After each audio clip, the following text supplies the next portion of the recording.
नमस्कार मित्रों, आकार आईएएस के ऑनलाइन प्लेटफॉर्म पर मैं कपिल दुबे आप सभी का स्वागत करता हूं। दोस्तों, हम मध्यकालीन भारतीय इतिहास का अध्ययन कर रहे थे और पिछली क्लास में हमने दिल्ली सल्तनत की शुरुआत की थी और हमने जाना था कि जो दिल्ली सल्तनत है इसका प्रारंभ होता है 1206 में और दिल्ली सल्तनत का अंत होता है 1526 में। साथ ही साथ दिल्ली सल्तनत के कार्यकाल की बात की जाए तो इसका कार्यकाल है 1206 से 1526 और दिल्ली सल्तनत पूछ लिया जाए कि कुल कितने वर्षों तक रही तो आपका उत्तर होगा 320 वर्ष। साथ ही साथ हमने ये जाना था कि दिल्ली सल्तनत के अंतर्गत 5 अलग अलग वंशों के शासकों के द्वारा शासन किया गया और ये 5 वंश थे: गुलाम वंश, खिलजी वंश, तुगलक वंश, सैयद वंश और लोदी वंश। साथ ही साथ हमने इन्हीं 5 राजवंशों के टाइम पीरियड के बारे में भी जाना था। गुलाम वंश का कार्यकाल है 1206 से 1290, खिलजी वंश का कार्यकाल है 1290 से 1320, तुगलक वंश का कार्यकाल है 1320 से 1414, वहीं सैयद वंश का कार्यकाल है 1414 से 1451 और अंत में जो 5वां हमारा वंश है लोदी वंश, उसका कार्यकाल है 1451 से 1526। फिर हमने आगे ट्रिक के माध्यम से इन 5 वंशों को याद करने का प्रयास किया था। ट्रिक थी गुड़ खातू साले मेरा। तो गुड़ से गुलाम, खा से खिलजी, तू से तुगलक, सा से सैयद, ला से लोदी। तो दिल्ली सल्तनत के अंतर्गत ये 5 वंश आते हैं और जैसे ही दिल्ली सल्तनत 1526 में समाप्त होती है और दिल्ली सल्तनत की समाप्ति के बाद मेरा से कौन सा वंश आ जाएगा? मुगल वंश। और मुगल वंश का कार्यकाल रहेगा 1526 से 1857। उसके बाद हमने गुलाम वंश के बारे में जाना था कि गुलाम वंश का जो कार्यकाल है 1206 से 1290 है। इसके कुल कितने शासक हुए? गुलाम वंश के अंतर्गत कुल 11 शासक हुए। इन शासकों के नामों को भी हमने याद किया था, जैसे कि ऐबक, आराम शाह, इल्तुतमिश, फिरोज शाह, रजिया सुल्तान, बहराम शाह, मसूद शाह, महमूद शाह, बलबन के बाद कैकुबाद और शमसुद्दीन क्यूमर्स। फिर हमने ये जाना था कि गुलाम वंश के अंतर्गत 3 बड़े शासक हुए: ऐबक, इल्तुतमिश और बलबन। ऐबक के वंश का नाम था कुतुबी वंश, वहीं इल्तुतमिश के वंश का नाम था शमसी वंश और बलबन के वंश का नाम था बलबनी वंश। फिर हमने ये जाना था कि जो हमारा गुलाम वंश है इसे गुलाम वंश, इसका नाम गुलाम वंश क्यों रखा गया? तो हमने आपको बताया था कि गुलाम वंश में 3 बड़े शासक हुए: ऐबक, इल्तुतमिश और बलबन। ये तीनों पहले गुलाम थे, उसके बाद शासक बने, राजा बने, सुल्तान बने, इसलिए इतिहासकारों ने इस वंश का नाम गुलाम वंश रखा। साथ ही साथ हमने गुलाम वंश के अन्य नामों के बारे में भी जाना था। तो गुलाम वंश को इलवारी वंश के नाम से भी जाना जाता है और ममलूक वंश के नाम से भी जाना जाता है। तो ये कहानी हम पिछली क्लास में समझ चुके हैं।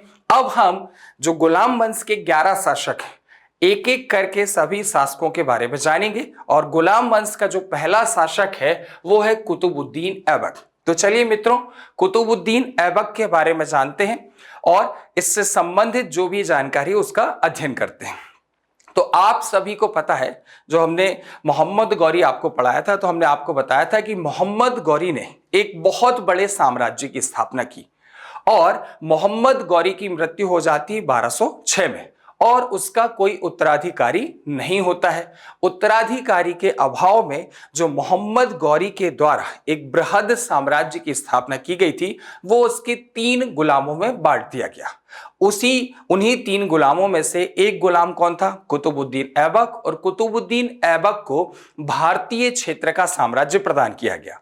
तो हम मध्यकालीन भारतीय इतिहास का अध्ययन कर रहे हैं और जो दिल्ली सल्तनत की शुरुआत होती है गुलाम वंश के साथ होती है और सबसे पहला शासक कौन होगा? कुतुबुद्दीन ऐबक। तो यहां पर आपको 2 चीजें क्लियर हो गई कि जो कुतुबुद्दीन ऐबक था ये मोहम्मद गौरी का गुलाम था। मोहम्मद गौरी की मृत्यु के बाद ये भारतीय साम्राज्य का क्या बनता है? शासक बनता है। तो पहली लाइन यहीं से क्लियर हो गई आपकी कि गौरी की मृत्यु के बाद जून 1206 में भारतीय क्षेत्र का शासक कौन बना? कुतुबुद्दीन ऐबक। ठीक है, तो यहां पर आपको ये याद रखना है कि ये कब शासक बना है, जून 1206 में। नेक्स्ट अगर हम बात करें तो जब कुतुबुद्दीन ऐबक, ये भाई साहब की फोटो, कुतुबुद्दीन ऐबक की फोटो देख लेंगे तो आपको वैसे ही चेहरे से शांत परोपकारी आदमी दिखाई देंगे, तो आपको बहुत सारी चीजें यहीं पर अभी समझ में आ जाएंगी। ठीक है, तो सबसे पहली लाइन क्लियर हो गई कि कुतुबुद्दीन ऐबक जून 1206 में भारतीय क्षेत्र का क्या बना, शासक बना। अब जब ये शासक बना तो इसने अपनी राजधानी किस शहर को बनाया, लाहौर को बनाया। और ये बहुत ही महत्वपूर्ण प्रश्न है, अब प्रश्न पूछा जाता है कि दिल्ली सल्तनत के अंतर्गत पहली राजधानी किस शहर को बनाया गया, दिल्ली सल्तनत की प्रथम राजधानी कौन थी, तो आपका उत्तर क्या होगा, लाहौर। लेकिन लोग क्या सोचते हैं कि नाम ही दिल्ली सल्तनत है तो राजधानी क्या बनाई गई होगी, दिल्ली। ऐसा नहीं है, ये बहुत ही महत्वपूर्ण प्रश्न है और इसको आपको बहुत अच्छे से याद रखना है, कई दफा ये पूछा जा चुका है। तो पहला प्रश्न यहां से बनेगा कि दिल्ली सल्तनत की प्रारंभिक राजधानी या प्रथम राजधानी क्या थी, कौन सा शहर था, तो आपका उत्तर क्या होगा, लाहौर। साथ ही साथ यहां से एक और प्रश्न घुमा के वो पूछ लेता है कि कुतुबुद्दीन ऐबक ने किस शहर को अपनी राजधानी बनाया था, तो आपका उत्तर क्या होगा, लाहौर। यहां पर मैंने साफ साफ मेंशन किया है, रेड से लिखा हुआ, हाईलाइट करके लिखा हुआ है, क्योंकि बहुत ही महत्वपूर्ण प्रश्न है कि दिल्ली सल्तनत की पहली राजधानी क्या थी, लाहौर थी, और ये आपको याद रखना है। ठीक है, तो दो प्रश्न यहां पर क्लियर हो गए कि दिल्ली सल्तनत की प्रारंभिक राजधानी लाहौर, कुतुबुद्दीन ऐबक ने लाहौर को अपनी राजधानी बनाया। अब उसने सैनिक मुख्यालय किसको बनाया, इंद्रप्रस्थ यानी कि दिल्ली को। ऐसा उसने सुरक्षा कारणों के कारण किया था। ठीक है, तो यह बात आपको याद रखनी है कि कुतुबुद्दीन ऐबक ने अपनी प्रारंभिक या अपनी राजधानी क्या बनाई, लाहौर। दिल्ली सल्तनत की प्रारंभिक राजधानी क्या हो गई, लाहौर। और ऐबक ने सैनिक मुख्यालय किसको बनाया था, दिल्ली यानी कि इंद्रप्रस्थ को। अब यहां पर दो और महत्वपूर्ण प्रश्न आ रहे हैं। प्रश्न आएगा कि दिल्ली सल्तनत का संस्थापक या दिल्ली सल्तनत का पहला राजा, तो आपका उत्तर क्या होगा, कुतुबुद्दीन ऐबक। यहीं पर एक और प्रश्न बनेगा कि गुलाम वंश का पहला शासक या गुलाम वंश का संस्थापक कौन था, तो आपका उत्तर क्या होगा, कुतुबुद्दीन ऐबक। देखिए यहां पर लिखा हुआ है कि दिल्ली सल्तनत और गुलाम वंश का संस्थापक या पहला राजा कौन था, कुतुबुद्दीन ऐबक था। तो ये लाइन मैंने इसलिए ऐसी लिखी हुई है क्योंकि क्या पूछ लेगा प्रश्न में, थोड़ा सा भी घुमाता है और बच्चे घूम जाते हैं। उसने पूछ लिया कि दिल्ली सल्तनत का संस्थापक कौन था, तो आपको याद है कुतुबुद्दीन ऐबक। अभी वहीं पर ये पूछ ले गुलाम वंश का संस्थापक, तो कौन आएगा, कुतुबुद्दीन ऐबक। इसी प्रश्न को वो ऐसे पूछ ले कि दिल्ली सल्तनत का प्रथम राजा, तो उत्तर क्या होगा, कुतुबुद्दीन ऐबक। इसी प्रश्न को वैसे भी पूछ सकता है कि गुलाम वंश का पहला राजा कौन था, कुतुबुद्दीन ऐबक। तो जिस जिस प्रकार से जैसे भी प्रश्न बनाए जा सकते हैं उन सब के बारे में आपको बता रहा हूं। तो चार चीजें आपको क्लियर हो गई कि जून 1206 में कुतुबुद्दीन ऐबक भारतीय क्षेत्र का क्या बना, शासक बना। ये मोहम्मद गौरी का क्या था, गुलाम था। इसने अपनी राजधानी लाहौर बनाई और सैनिक मुख्यालय इंद्रप्रस्थ यानी दिल्ली को बनाया। तो यहां से दो प्रश्न तैयार हो गए कि दिल्ली सल्तनत की प्रारंभिक राजधानी लाहौर थी, कुतुबुद्दीन ऐबक ने अपनी राजधानी लाहौर को बनाया। ठीक है, फिर उसके बाद हमने क्या बात करी कि कुतुबुद्दीन ऐबक जो था ये दिल्ली सल्तनत एवं गुलाम वंश का संस्थापक या पहला राजा था। अब ये बात हमने यहां पर समझ ली। अब हम कुतुबुद्दीन ऐबक के बारे में और जानते हैं, इनके सबसे पहले अन्य नामों के बारे में जानते हैं। और ये अन्य नाम जो है ये काफी महत्वपूर्ण है। ये कुतुबुद्दीन ऐबक जो मैं आपको पढ़ा रहा हूं इसमें आप कोई भी चीज नहीं छोड़ सकते हैं। सभी तरीके के प्रश्न कुतुबुद्दीन ऐबक से पूछे जा चुके हैं और ऐसी संभावना है कि यहां से फिर से प्रश्न पूछा जाएगा, या आज नहीं पूछा जा रहा है तो आने वाले किसी और एग्जाम में पूछा जाएगा।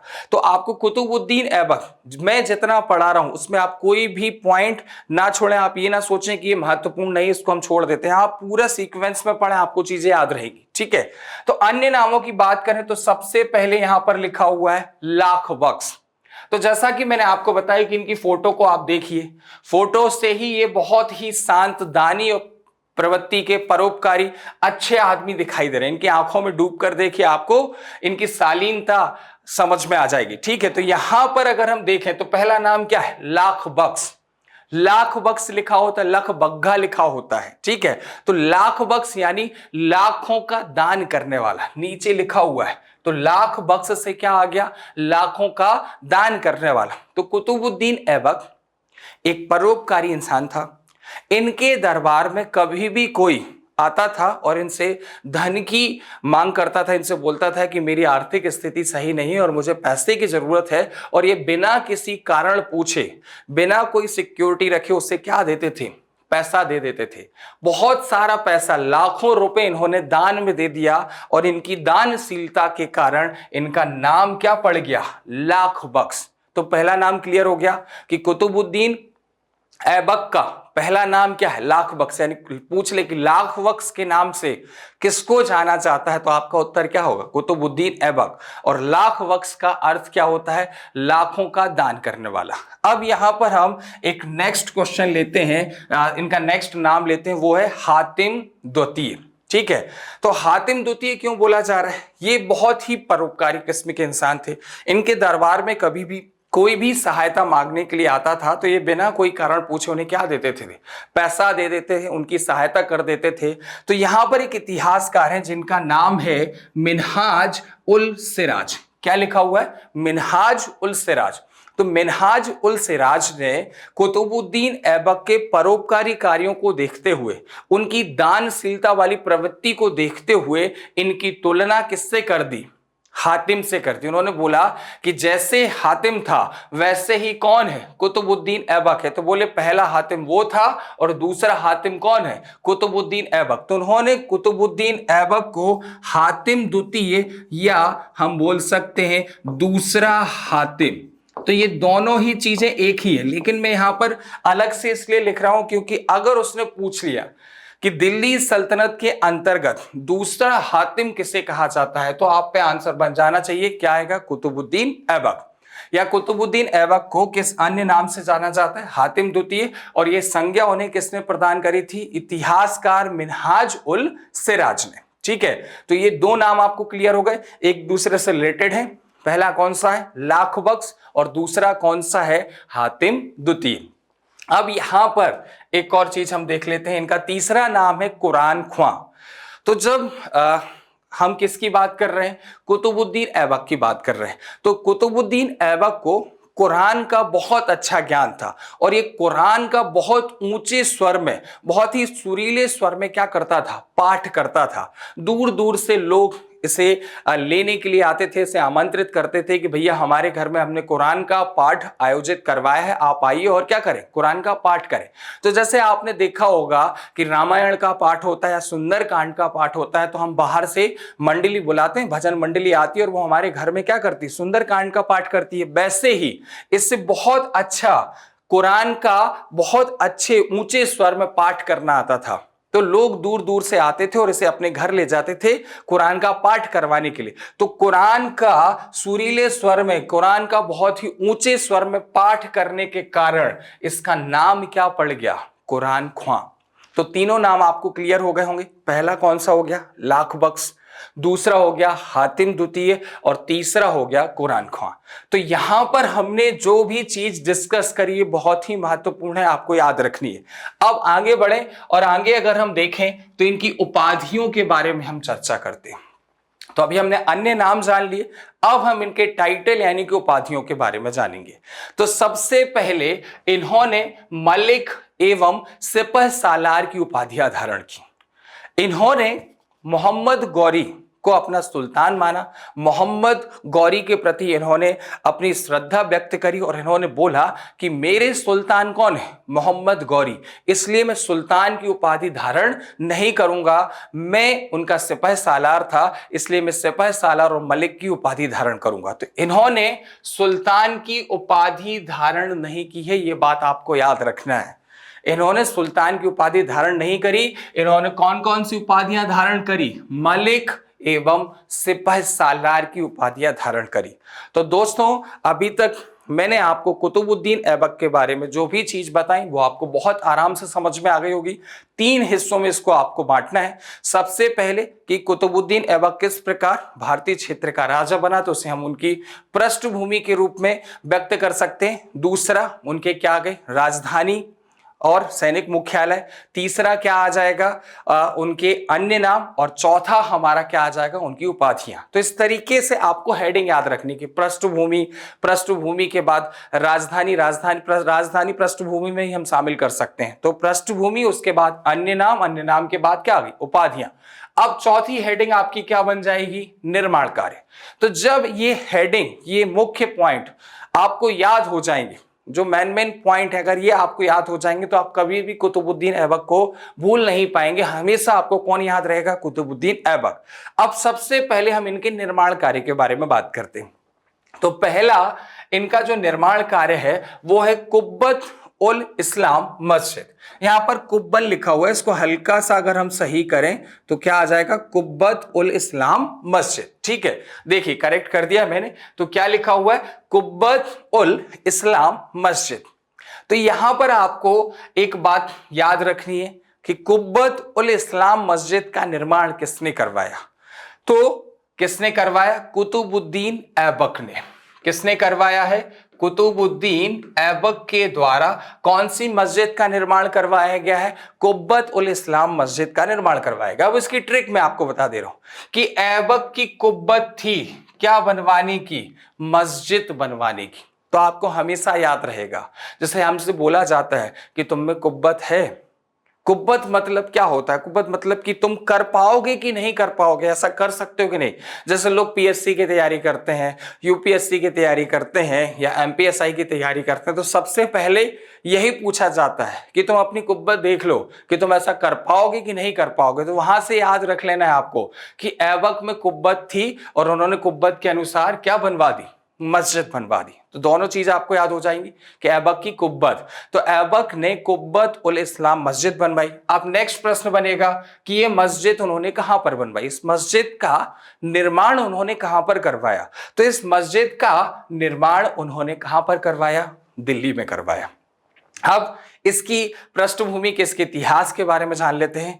तो जो कुब्बत उल इस्लाम मस्जिद जहां पर बनाई गई, वहां पर पहले कितने जैन मंदिर थे, 27 जैन मंदिर थे।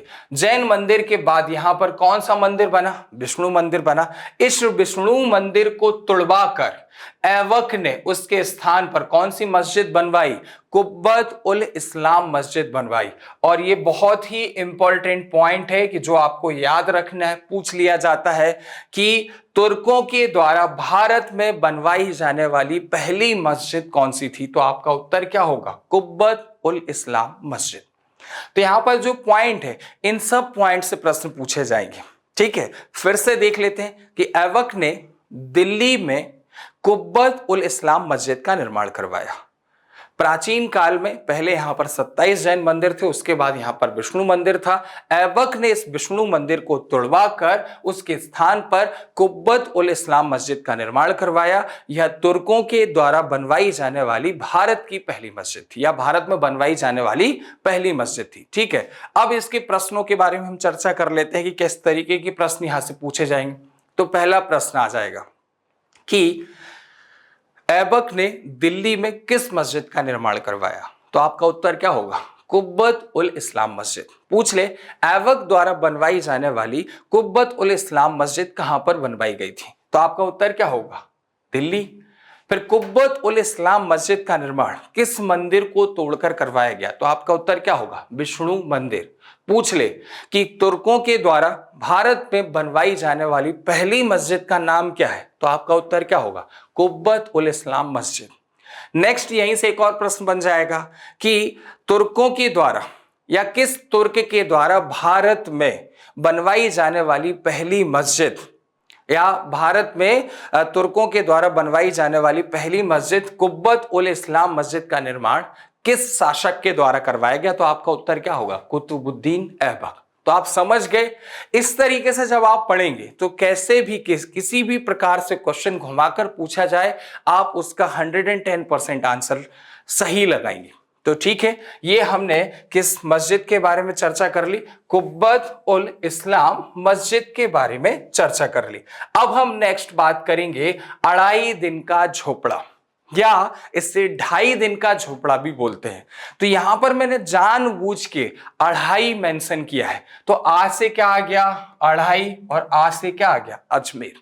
आप सीधा सीधा लिंक निकाल सकते हैं कि 2.5 दिन का झोपड़ा आ से शुरू हो रहा है तो कहां पर होगा, अजमेर में होगा। तो 2.5 दिन का झोपड़ा मस्जिद का निर्माण ऐबक के द्वारा कहां पर करवाया गया, अजमेर में।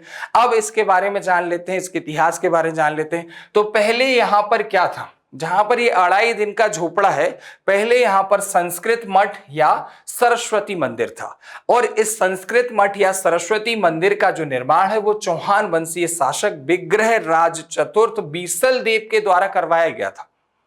दोस्तों बहुत ध्यान से सुनना, बहुत प्यार से मैं आपको बता रहा हूं। मेरा यह प्रयास है कि इस लेक्चर को देखते देखते ही आपको पूरी चीजें क्या हो जाएं, याद हो जाएं। नींद नहीं आनी चाहिए। अगर आपको नींद आ रही है मतलब आपके सपनों की जो उड़ान है वो काफी कम है, आपको सोना नहीं है, जागते रहना है। क्योंकि अगर आप सो जाएंगे तो उसी दौरान आपसे कई बच्चे आगे निकल जाएंगे जो अपनी नींद को त्याग कर अपनी पढ़ाई को कंटिन्यू कर रहे हैं। ठीक है, तो यहां पर बीच बीच में मोटिवेशन की भी जरूरत है। ऑनलाइन क्लास में तो बहुत ही कम मोटिवेशन मिलता है, लेकिन ऑफलाइन क्लास में बहुत शानदार मोटिवेशन आपको प्रदान किया जाएगा हमारी टीम के द्वारा। तो यहां पर अगर हम देखें तो हमने किसकी बात करी, 2.5 दिन के झोपड़े की बात करी। तो 2.5 दिन का झोपड़ा जो है अजमेर में है, किसने बनवाया, कुतुबुद्दीन ऐबक ने बनवाया। पहले ही इसके स्थान पर क्या था, संस्कृत मठ था या सरस्वती मंदिर था। और इस संस्कृत मठ या सरस्वती मंदिर का निर्माण चौहान वंशीय शासक, यहां पर क्लियरली मेंशन है, विग्रह राज चतुर्थ बीसल देव के द्वारा करवाया गया था। और इस संस्कृत मठ या सरस्वती मंदिर को किसने तोड़वा दिया था, कुतुबुद्दीन ऐबक ने। और उसको तोड़ने में 2.5 दिन का समय लगा था। इसलिए ऐबक ने इस मस्जिद का नाम क्या रखा था, 2.5 दिन का झोपड़ा या 2.5 दिन का झोपड़ा। तो आप जब इसके बारे में सब चीजें जान लेंगे तो आपको याद करने में क्या हो जाएगी, आसानी हो जाएगी। तो दोस्तों क्लियर हो गई आपको बात। पुनः समझ लेते हैं कि ऐबक ने अजमेर में 2.5 दिन के झोपड़ा नामक मस्जिद का निर्माण करवाया। पहले यहां पर संस्कृत मठ या सरस्वती मंदिर था। इस संस्कृत मठ या सरस्वती मंदिर का निर्माण चौहान वंशीय शासक विग्रह राज चतुर्थ बीसल देव के द्वारा करवाया गया था। इसको तुड़वाकर इसके स्थान पर 2.5 दिन झोपड़ा मस्जिद का निर्माण ऐबक के द्वारा करवाया गया। अब नेक्स्ट हम बात कर लेते हैं कुतुब मीनार। बहुत ही महत्वपूर्ण है। जब आप विगत वर्षों के प्रश्न पत्रों को आप देखेंगे, उनका आकलन करेंगे तो आपको एक चीज समझ में आ जाएगी कि कुतुब मीनार हमेशा चर्चा में रहती है और कुतुब मीनार से प्रश्न पूछे जाते हैं, परीक्षा के दृष्टिकोण से काफी महत्वपूर्ण है। तो यहां पर हम अब कुतुब मीनार के बारे में चर्चा करते हैं। तो सबसे पहले अगर हम बात करें कुतुब मीनार, तो आप सबको पता होगा कुतुब मीनार कहां पर है, दिल्ली में है। ठीक है, गूगल पे आजकल बहुत ऐड आ रही है किसकी, कि पूछो गूगल पे सब मिलता है, बोलकर देखो सब मिल जाएगा। ठीक है, तो वहीं से आपको एक चीज तो याद हो ही गई होगी, कुतुब मीनार। तो कुतुब मीनार कहां पर है, दिल्ली में। अब कुतुब मीनार के बारे में जानते हैं। तो कुतुब मीनार का जो नाम है कुतुब मीनार, ये प्रश्न पूछा जाता है, ये किसके नाम पर इसका नाम कुतुब मीनार रखा गया। तो लोग क्या सोचते हैं कि कुतुब मीनार का निर्माण किसने करवाया, ऐबक ने। ऐबक का पूरा नाम क्या था, कुतुबुद्दीन ऐबक। तो कुतुबुद्दीन से लोगों को मिलता हुआ जुलता हुआ क्या लगता है, कुतुब मीनार। तो लोग सोचते हैं कि कुतुबुद्दीन ऐबक ने इसका निर्माण करवाया और इसका नाम भी उन्होंने अपने नाम पर रखा, लेकिन ऐसा बिल्कुल भी नहीं है। अब यहां पर देखिए, तो कुतुब मीनार जो है इसका नाम रखा गया था दिल्ली के प्रसिद्ध सूफी संत थे या चिश्ती संत थे, जिसका नाम है शेख कुतुबुद्दीन बख्तियार काकी। तो शेख कुतुबुद्दीन बख्तियार काकी के नाम पर इसका नाम क्या रखा गया है, कुतुब मीनार रखा गया है। क्लियर हुआ। तो सूफी संत कौन थे, सूफी संत कुतुबुद्दीन बख्तियार काकी, उनके नाम पर इसका नाम क्या रखा गया, कुतुब मीनार। तो अब यहां पर मैं ट्रिक आपको बता दे रहा हूं कि ऐबक ने सबसे पहले इसका निर्माण किसने करवाया है, ऐबक ने इसका निर्माण करवाया है। तो ऐबक ने अपनी काकी के नाम पर इसका नाम क्या रखा है, कुतुब मीनार। ठीक है। तो ऐबक ने अपनी काकी के लिए दिल्ली में क्या बनवाई, कुतुब मीनार बनवाई। ऐसा भी आप याद रख सकते हैं। तो दोनों चीजें आपको याद हो जाएंगी, क्योंकि कभी भी पूछेगा तो बख्तियार काकी वो मेंशन करेगा और यहां से आप क्या निकाल सकते हैं, काकी। तो ऐबक ने अपनी काकी के लिए दिल्ली में क्या बनवाई, कुतुब मीनार। तो आपको याद आ जाएगा कि काकी के नाम पर इसका नाम क्या रखा गया, कुतुब मीनार। अब ऐबक की जो योजना थी वो ये थी कि वो पूरी कुतुब मीनार का निर्माण करवाएगा। लेकिन जैसे ही ऐबक ने इसकी पहली मंजिल तैयार करवाई, दूसरी मंजिल का निर्माण कार्य चल रहा था, उसी दौरान किसकी मृत्यु हो गई, ऐबक की मृत्यु हो गई। तो ऐबक यहां पर लिखा है कि ऐबक इसकी 4 मंजिलों का निर्माण करवाना चाहता था, लेकिन पहली मंजिल के निर्माण के बाद ही किसकी मृत्यु हो जाती है, ऐबक की मृत्यु हो जाती है। तो अब इसके आगे की कहानी को हम कंटिन्यू करेंगे। पहले ध्यान से देखिएगा। इतनी कहानी अगर आपको समझ में आ गई होगी तो आगे की कहानी आपको समझ में आएगी, वरना समझ में नहीं आएगी। तो अभी हमने स्लाइड इसलिए आगे बढ़ा दी क्योंकि मैं प्रीवियस स्लाइड से आपसे प्रश्न पूछने वाला हूं। मैं ये चाह रहा हूं कि आप पूरे कंसंट्रेशन के साथ पढ़ते रहें, चीजों को सीखें, ताकि आपका एग्जाम बहुत आसान तरीके से क्लियर हो। तो अब यहां पर एक प्रश्न क्या बनेगा कि निम्नलिखित में से ऐबक ने किसका निर्माण करवाया या नहीं करवाया। तो पहला बताइए, यहां पर लिखा हुआ था क्या था, कुब्बत उल इस्लाम मस्जिद। कहां पर है, दिल्ली में। नेक्स्ट हमने क्या पढ़ा था, 2.5 दिन का झोपड़ा कहां पर है, अजमेर में। और उसके बाद क्या आ गया, कुतुब मीनार। तो ये तीनों चीजें आपको याद रखनी। इन तीनों चीजों का निर्माण किसने करवाया है, कुतुबुद्दीन ऐबक ने। अब हम कुतुब मीनार के बारे में जान रहे थे। तो हमने बोला कि जो कुतुब मीनार है इसकी 4 मंजिलें कौन बनवाने वाला था, ऐबक। लेकिन ऐबक कितनी मंजिल बनवा पाया, एक ही मंजिल बनवा पाया। दूसरी मंजिल जब वो बनवा रहा था उसी दौरान उसकी क्या हो गई, मृत्यु हो गई। तो अब उसके आगे का जो निर्माण कार्य था, बाकी की जो 3 मंजिलें थी वो किसके द्वारा बनवाई गई, वो बनवाई गई इल्तुतमिश के द्वारा। बात समझ में आई, वहीं से कंटिन्यू कर रहे हैं। तो यहां पर देखिए ऐबक ने क्या करवाया, निर्माण कार्य प्रारंभ करवाया और कौन सी मंजिल बनवाई, पहली मंजिल कंप्लीट करवाई। अब ऐबक के बाद, ऐबक की जब मृत्यु हो गई तो उसके बाद दूसरी, तीसरी और चौथी मंजिल का जो निर्माण था वो किसने करवाया, इल्तुतमिश ने करवाया। ठीक है। तो कुतुब मीनार का निर्माण कार्य पूर्ण कराने का श्रेय किसको जाता है, इल्तुतमिश को जाता है। और कुतुब मीनार की नींव रखने का श्रेय किसको जाता है, कुतुबुद्दीन ऐबक को जाता है। अलग अलग प्रश्न आएंगे, आप याद रखिएगा, पूछ ले कि कुतुब मीनार का निर्माण कार्य किसने प्रारंभ करवाया या कुतुब मीनार की पहली मंजिल किसने बनवाई, तो आपका उत्तर क्या होगा, ऐबक।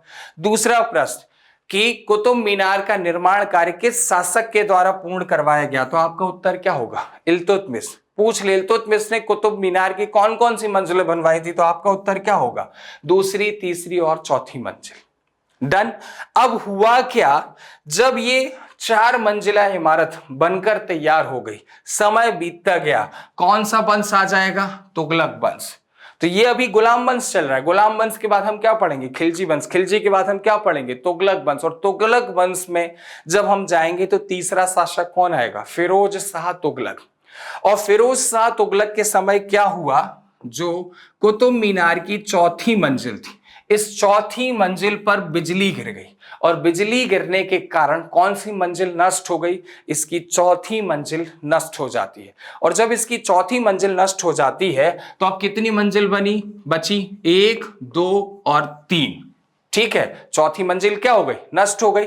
तो जो फिरोज शाह तुगलक होते हैं ये चौथी मंजिल तो बनवाते ही हैं, साथ ही साथ एक एक्स्ट्रा मंजिल और बनवा देते हैं।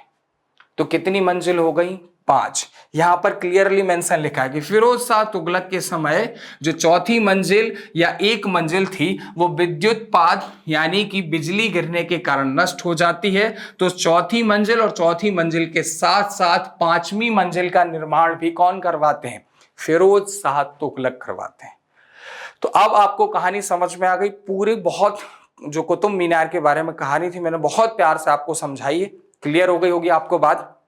तो कुतुब मीनार की पहली मंजिल किसने बनवाई?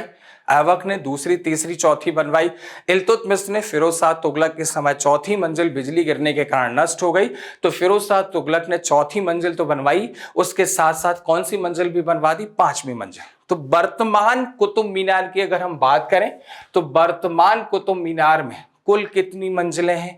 5 मंजिलें हैं। ठीक है। फिर आपने गूगल पर जो ऐड देखी होगी कि बोलने से सब कुछ होता है, उसमें पूछता है कुतुब मीनार की ऊंचाई क्या है, तो यहां से हो सकता है कि वो प्रश्न आपसे पूछ ले और उसमें उत्तर क्या आता है? 73 मीटर। तो कुतुब मीनार की ऊंचाई कितनी है? 73 मीटर। नेक्स्ट पूछ लेता है कि कुतुब मीनार जो है इसका नाम कुतुब मीनार किसके नाम पर रखा गया? तो हमने आपको बताया था कुतुबुद्दीन बख्तियार काकी, काकी के नाम पर इसका नाम क्या रखा गया है? कुतुब मीनार। तो अगर आप इतना पढ़ लेते हैं तो कुतुब मीनार से कोई भी क्वेश्चन बाहर नहीं जाएगा। पूछ ले कुतुब मीनार के निर्माण कार्य से संबंधित शासक कौन कौन है, तो आपका उत्तर क्या आएगा? ऐबक, इल्तुतमिश और फिरोज शाह तुगलक। अब इसमें जो चौथा नाम देता है वो देता है अलाउद्दीन खिलजी का। तो अलाउद्दीन खिलजी की अगर हम बात करें तो कुतुब मीनार से संबंधित है लेकिन निर्माण कार्य से संबंधित नहीं है। अलाउद्दीन खिलजी ने कुतुब मीनार की मरम्मत करवाई थी, रंग रोगन करवाया था, लेकिन निर्माण नहीं करवाया है। ठीक है। तो अगर संबंध देखें तो अलाउद्दीन खिलजी का भी संबंध किससे? कुतुब मीनार से, लेकिन निर्माण कार्य से संबंधित नहीं है। निर्माण कार्य से संबंधित ये तीनों ही शासक हैं। कौन कौन? ऐबक, इल्तुतमिश और फिरोज शाह तुगलक। ठीक है, बात क्लियर हो गई। तो कुतुब मीनार कहां पर है? दिल्ली में। कुल कितनी मंजिल है? 5 मंजिल है। ऊंचाई कितनी है? 73 मीटर। निर्माण कार्य किसने शुरू करवाया? ऐबक ने। पूर्ण किसने करवाया? इल्तुतमिश ने। फिर बिजली गिरने के कारण चौथी मंजिल किसके समय नष्ट हुई? फिरोज शाह तुगलक। और फिरोज शाह तुगलक ने चौथी और 5वीं मंजिल का क्या करवाया? निर्माण करवाया। उसका रख रखाव, मरम्मत, रंग रोगन का काम किसने करवाया था? अलाउद्दीन खिलजी ने। तो दोस्तों ये कुतुब मीनार की कहानी हो गई। यहां पर आपको बैकग्राउंड में एक चित्र नजर आ रहा होगा, वो चित्र है कुतुब मीनार का, और मैं आपको यहां पर अब मंजिलें काउंट करके दिखाने वाला हूं। आपको बहुत ही ध्यान से देखना पड़ेगा क्योंकि बहुत ही ज्यादा लाइट है। ठीक है। तो सबसे पहले ये देखिए, ये 1 मंजिल, ये दूसरी मंजिल, ये तीसरी मंजिल, ये चौथी मंजिल और ये कौन सी मंजिल? 5वीं मंजिल। तो इस प्रकार से 5 मंजिल किसकी हमें दिखाई दे रहे हैं? कुतुब मीनार की। ये देखिए, ये 1 मंजिल है, ये उसके बाद दूसरी मंजिल है, ये उसके बाद अगर हम देखें तो ये तीसरी मंजिल है, ये चौथी मंजिल है और ये 5वीं मंजिल है। ठीक है। तो आपको क्लियर हो जाएगा। मैंने बना के आपको पूरा दिखाने का प्रयास किया है ताकि चीजें आपको बहुत प्यार से क्लियर हो जाए। ठीक है दोस्तों, तो ये बात आपको समझ में आ गई होगी किसके बारे में? कुतुब मीनार के बारे में। आप कुतुब मीनार में किसी भी प्रकार का कैसा भी प्रश्न वो आपसे पूछ ले तो आप पर बन जाएगा, ये मेरी गारंटी है। अब हम आगे चर्चा करते हैं कुतुबुद्दीन ऐबक के समय कौन कौन से विद्वान रहते थे। यहां से भी बहुत महत्वपूर्ण प्रश्न बनते हैं, तो इनको भी बहुत ध्यान से देखना है। और लोग क्या करते हैं? विद्वान को छोड़ देते हैं। और आजकल ट्रेंडिंग अगर हम देखें तो विद्वान पूछ लेता है या विद्वानों की क्या पूछ लेता है? किताब पूछ लेता है। ठीक है। अभी हम जो भी पढ़ रहे हैं, जब हम ये क्लास खत्म करेंगे तो पूरा का पूरा हम रिवाइज भी करवाएंगे ताकि चीजें आपको बहुत आसानी से, बहुत प्यार से याद हो जाए। अब ये देखिए, ये कौन सी हेडिंग बन गई आपकी? 5वीं। सबसे पहले क्या आ गया? पृष्ठभूमि। उसके बाद क्या आ गया? अन्य नाम। अन्य नाम के बाद क्या आ गया? उपाधियां। उपाधियों के बाद निर्माण कार्य। और 5वीं हेडिंग आपकी क्या बन जाएगी? विद्वान। और अंत में हम क्या देख लेंगे? इनकी मृत्यु। ठीक है। तो अब यहां पर हम विद्वानों की बात करें तो इनके समय 2 विद्वान रहते थे। पहले इनके नाम याद रख लीजिएगा, हसन निजामी, और दूसरे कौन से? फख-ए-मुदब्बिर। ठीक है। इसी तरीके से बोलेंगे तो आपको याद हो जाएगा। ये नाम जो कठिन है उनको अगर आप सोचेंगे कि बहुत सीरियसली हम इनको पढ़ लें तो आपको याद नहीं होंगे। आप इनको मस्ती मजाक में याद करिएगा, क्योंकि पेपर देने जाएंगे तो पेपर वाला ये नहीं पूछेगा कि आपने किस तरीके से याद किया था, उसको आपके आंसर से मतलब है। अगर आपने सही आंसर लगाया वो आपको 1 नंबर देगा, नहीं लगाया तो कोई बात नहीं। ठीक है। वहां पर ये नहीं पूछेगा कि आपने कैसे याद किया है। ठीक है। तो यहां पर पहला नाम क्या है? हसन निजामी, और दूसरा क्या है, फख ए मुदब्बिर। इसी तरीके से बोल के देख लीजिएगा, आपको याद हो जाएगा, आप किसी चीज से रिलेट भी कर सकते हैं। तो सबसे पहले हम चर्चा करते हैं हसन निजामी की। हसन निजामी ने ग्रंथ लिखा है ताजुल मासिर, या कई जगह आपको मिलेगा इसका नाम ताजुल ए मासिरी। ठीक है, तो चाहे ताजुल मासिर बोल लें चाहे ताजुल ए मासिरी बोल लें, बात एक ही है। ठीक है, तो ताजुल मासिर नामक जो ग्रंथ है ये किसके द्वारा लिखा गया, हसन निजामी के द्वारा। और इस ग्रंथ में दिल्ली सल्तनत की स्थापना के संबंध में जानकारी मिलती है, और ये दिल्ली सल्तनत की स्थापना के संबंध में जानकारी देने वाला पहला ग्रंथ है। इसी ग्रंथ से हमें पता चला कि जून 1206 में कुतुबुद्दीन ऐबक, जो कि मोहम्मद गौरी का गुलाम था, उसकी मृत्यु के बाद भारतीय क्षेत्र का क्या बना, राजा बना। तो और उसने क्या क्या निर्माण कार्य करवाया, उसे किस अन्य नामों से जाना गया, उसने कौन कौन सी उपाधियां धारण करी, ये सब जानकारी हमें कौन से ग्रंथ से मिलती है, ताजुल मासिर। अब इतनी चीज अगर आपने पढ़ ली तो आपको डेफिनेट याद हो जाएगा किसका नाम, हसन निजामी का नाम। तो हसन निजामी किसके दरबार में रहता था, कुतुबुद्दीन ऐबक के दरबार में रहता था। और इनका ग्रंथ कौन सा है, ताजुल मासिरी। और ताजुल मासिरी से हमें किसकी जानकारी मिलती है, दिल्ली सल्तनत की स्थापना के बारे में जानकारी मिलती है। और ये दिल्ली सल्तनत की स्थापना के बारे में जानकारी देने वाला पहला ग्रंथ है। अब दूसरे विद्वान कौन है, फख ए मुदब्बिर। और फख ए मुदब्बिर, इनके ग्रंथ का नाम है आदाब उल हर्ब व सुजात। क्या है, आदाब उल हर्ब व सुजात। ठीक है, अब इसमें चाहे तो आप खाली आदाब याद रख लें, खाली क्या याद रख लें, सुजात याद रख लें, कोई भी ट्रिक बना लें। ठीक है, तो आपको याद हो जाएगा। ठीक है, तो आप इसको याद रख लें। आपने देखा होगा एक लोगों को, लोग क्या करते हैं, आदाब करते हैं। तो जैसे ही कोई आदाब करे तो आपको याद रखना है कि ये आदाब करने का तरीका हमें किसने सिखाया है, मुदब्बिर साहब ने सिखाया है। तो आपको याद आ जाएगा। ठीक है, कि सर ने एक्टिंग करके दिखाई थी। आप कहीं पर भी जाते हैं तो लोग सलाम करते हैं, आदाब करते हैं, दुआ सलाम करते हैं, तो वहां से आपको याद आ जाएगा कि ये तहजीब है आदाब करना। ठीक है, तो यहां से आपको कुछ भी कैसे भी आप ट्रिक बना लीजिए, जरूरी नहीं कि मैं जो बता रहा हूं आपको उसी ट्रिक पे काम करना है, लेकिन याद होना चाहिए। कोई पूछे तो आप पे बनना चाहिए। ऑप्शन देख के आपको चीजें याद आनी चाहिए। ये मेरा प्रयास है, इसलिए मैं इतनी कोशिश कर रहा हूं। तो फख ए मुदब्बिर, इनकी किताब कौन सी है, आदाब उल हर्ब व सुजात। ठीक है, तो ये हमने कुतुबुद्दीन ऐबक की किताबों के बारे, उनके दरबार में रहने वाले विद्वानों के संबंध में चर्चा कर ली और उनकी रचनाओं के बारे में चर्चा कर ली। अब अंत में हम बात करेंगे कुतुबुद्दीन ऐबक की मृत्यु के संबंध में, और ये वेरी वेरी इंपॉर्टेंट है। कई बार ये प्रश्न पूछा जा चुका है, इसलिए इसको आपको बहुत ध्यान से पढ़ना है। तो अब यहां पर हम बात करें तो कुतुबुद्दीन ऐबक जो थे, ये 1210 में लाहौर में चौगान, एक प्रकार का पोलो, ठीक है, आपने देखा होगा यूएस पोलो की टी शर्ट आती है, उसमें घोड़ा बना रहता है, घोड़े के ऊपर एक घुड़सवार बैठा होता है जिसके हाथ में एक स्टिक होती है और नीचे गेंद बनी होती है। तो घोड़े के ऊपर बैठ के जो गेम खेला जाता है वो कौन सा गेम है, चौगान यानी कि पोलो। तो जो कुतुबुद्दीन ऐबक थे ये 1210 में लाहौर में चौगान यानी कि पोलो खेल रहे थे, और ये गेंद पर शॉट मारने के लिए झुके, इनका बैलेंस बिगड़ गया और एक घोड़े से क्या हो गए, गिर गए, और ऐसे गिरे कि फिर दोबारा उठे नहीं, यानी कि ये क्या हो गए, मर गए, इनकी क्या हो गई, मृत्यु हो गई।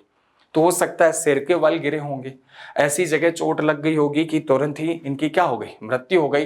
तो यहां पर अगर हम देखें तो ये प्रश्न पूछा जाता है कि किस महान शासक की मृत्यु घोड़े से गिरकर हुई, तो आपका उत्तर क्या होगा, कुतुबुद्दीन ऐबक। या पूछ लेगा कुतुबुद्दीन ऐबक की मृत्यु कैसे हुई, तो आपका उत्तर क्या आएगा, घोड़े से गिरकर। या पूछ ले कुतुबुद्दीन ऐबक कौन सा खेल खेल रहे थे जिस दौरान उनकी घोड़े से गिरकर मृत्यु हुई, तो आपका उत्तर क्या आ जाएगा, चौगान यानी कि पोलो। या एक और प्रश्न बन सकता है कि कुतुबुद्दीन ऐबक की मृत्यु कब हुई और कहां हुई, तो कहां हुई है, लाहौर में। कब हुई है, 1210 में। ठीक है, तो यहां पर जो चीजें मैंने आपको बताई इनको आपको याद रखना है। अब इसका तरीका मैं आपको बता दे रहा हूं कि आप कैसे याद रखेंगे। आप मूवी देखते हैं या आप चलते फिरते रोड पर आप देखते हैं कि कई बार लोग घोड़े दौड़ा रहे हैं, तो जैसे ही कोई व्यक्ति आपको घोड़े पर बैठे दिखे, घुड़सवार आपको दिखे, और आपको याद रखना है कि जो घोड़े पर व्यक्ति बैठा है वो कौन बैठा है, ऐबक।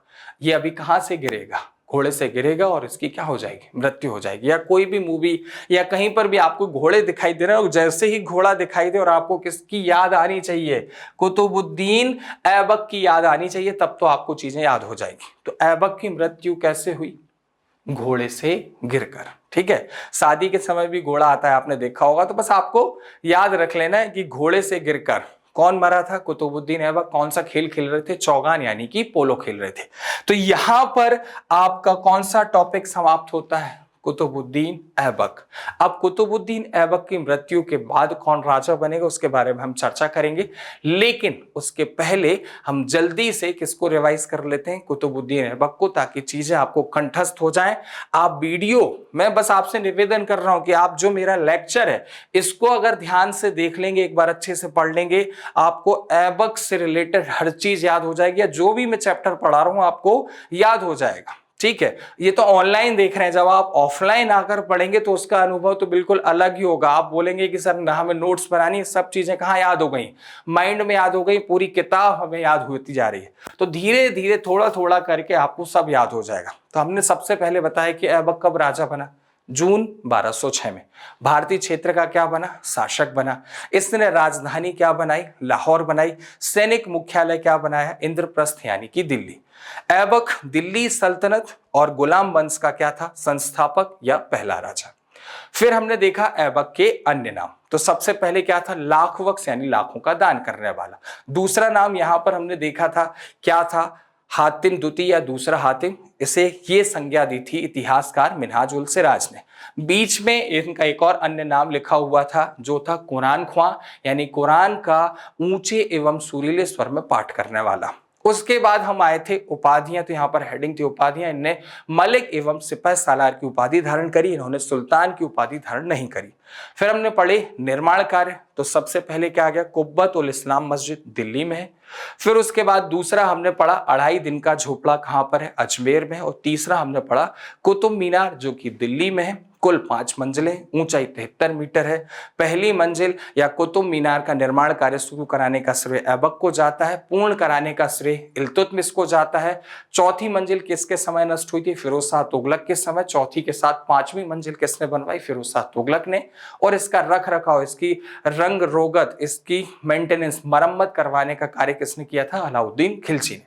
फिर उसके बाद हमने देखी इनके समय, इनके दरबार में 2 विद्वान रहते थे। एक थे हसन निजामी, जिनका ग्रंथ है ताजुल मासिर, जिससे जो दिल्ली सल्तनत का इतिहास जानने वाला पहला ग्रंथ। उसके बाद कौन थे, फख ए मुदब्बर, जिनकी रचना है आदाब उल हर्ब व सुजात। उसके बाद हमने देखा कि 1210 में लाहौर में चौगान यानी कि पोलो खेलते वक्त घोड़े से गिरकर किसकी मृत्यु हो गई थी, कुतुबुद्दीन ऐबक की मृत्यु हो गई थी। ठीक है, अब यहां पर कुतुबुद्दीन ऐबक के बाद कौन आ जाएंगे, आराम शाह। यहां लोग आराम शाह को बहुत हल्के में ले लेते हैं कि अरे इनसे तो कभी प्रश्न पूछा ही नहीं जाएगा, और आप बहुत सरल सा प्रश्न गलत करके आते हैं। यहां आपको याद रखना है, ध्यान से देखिएगा, मैं पूरी कहानी आपको बता रहा हूं। तो ठीक है, यहां पर आपको, जब हमने आपको क्या पढ़ा है, ऐबक, तो हमने आपको 2 चीजें बताई। एक पहला क्या था, दिल्ली, और एक था लाहौर। लाहौर को किसने राजधानी बनाया था, ऐबक ने। और सैनिक मुख्यालय उसने किसको बनाया था, दिल्ली को। तो जब ऐबक की मृत्यु हुई तो इसमें विवाद है कि ये ऐबक का पुत्र था कि नहीं था। कई इतिहासकार मानते हैं कि पुत्र था, कई इतिहासकार मानते हैं पुत्र नहीं था, लेकिन अधिकतर इतिहासकारों का यह मत है कि ऐबक का पुत्र था।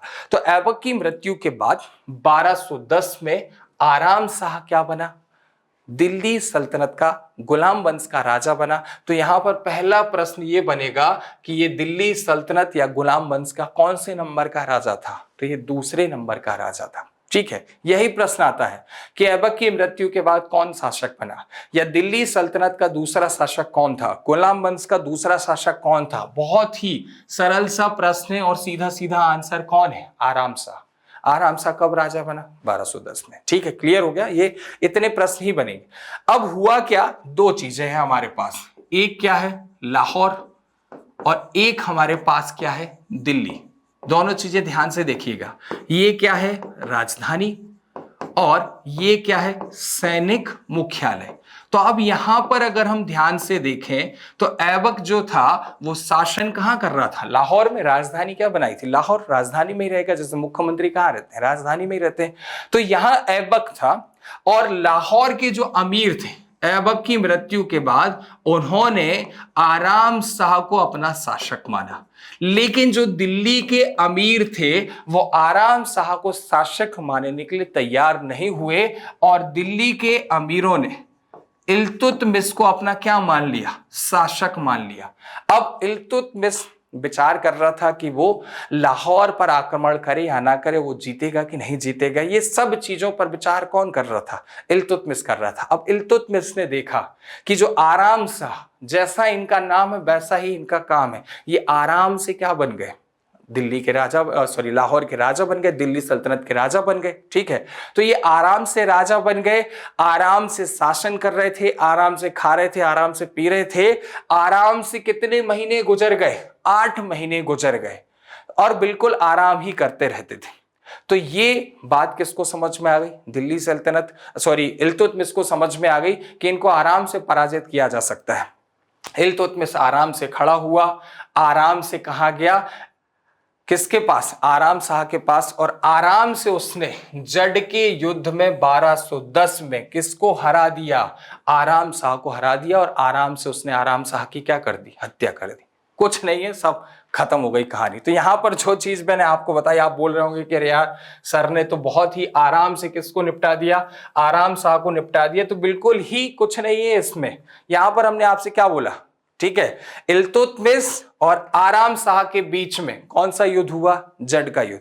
अब जो जड नामक स्थान है ये लाहौर के पास है। तो लाहौर के पास जड नामक स्थान में 1210 में आराम शाह और इल्तुतमिश के बीच में युद्ध हुआ। इस युद्ध में इल्तुतमिश विजयी रहा और इल्तुतमिश ने आराम से किसकी हत्या कर दी, आराम शाह की हत्या कर दी। और इल्तुतमिश जो होगा अब दिल्ली सल्तनत का शासक बनेगा। तो यहां पर एक बात आपको समझ में आ गई होगी कि जो आराम शाह था वो एक अयोग्य शासक था। उसने मात्र कितने महीने शासन किया, 8 महीने। तो यहां पर 2 या 3 प्रश्न बनेंगे जो आपको याद रखने।